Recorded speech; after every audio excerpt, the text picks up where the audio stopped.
আশা প্রকাশ করেছিলাম আত্মবিশ্বাসের সঙ্গে যে দ্রুততম গতিতে এই শাহজাহান গ্রেফতার হবে, সেটাই হয়েছে। এবার পুলিশ তো তার কর্তব্য করলো, এবার সিবিআই নারদায় এফআইআর নেমড শুভেন্দু অধিকারীকে গ্রেফতার করুক। অ্যালকেমিস্ট নিয়ে ইডি তদন্তে নেমেছে, অ্যালকেমিস্টের ব্র্যান্ড অ্যাম্বাসাডার মিঠুন চক্রবর্তীকে গ্রেফতার করুক। মহিলা কুস্তিগির সাক্ষীদের উপর অসভ্যতা করে শ্লীলতাহানি করেছে বিজেপির সাংসদ ব্রিজভূষণ, তাকে গ্রেফতার করুক। আর নির্মলা সীতারামন এত বড় বড় কথা বলে গেলেন, অথচ দেশের ব্যাংকগুলো থেকে হাজার হাজার লক্ষ লক্ষ কোটি টাকা লুট করে যারা বিদেশে রয়েছে, সেই ব্যাংক লুটেরাদের গ্রেফতার করে আনুক।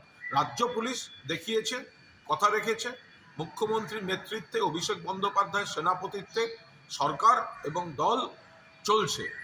এবার কর্তব্যটা সিবিআই ইডি কি করে সেটা দেখারও আমরা অপেক্ষায় আছি।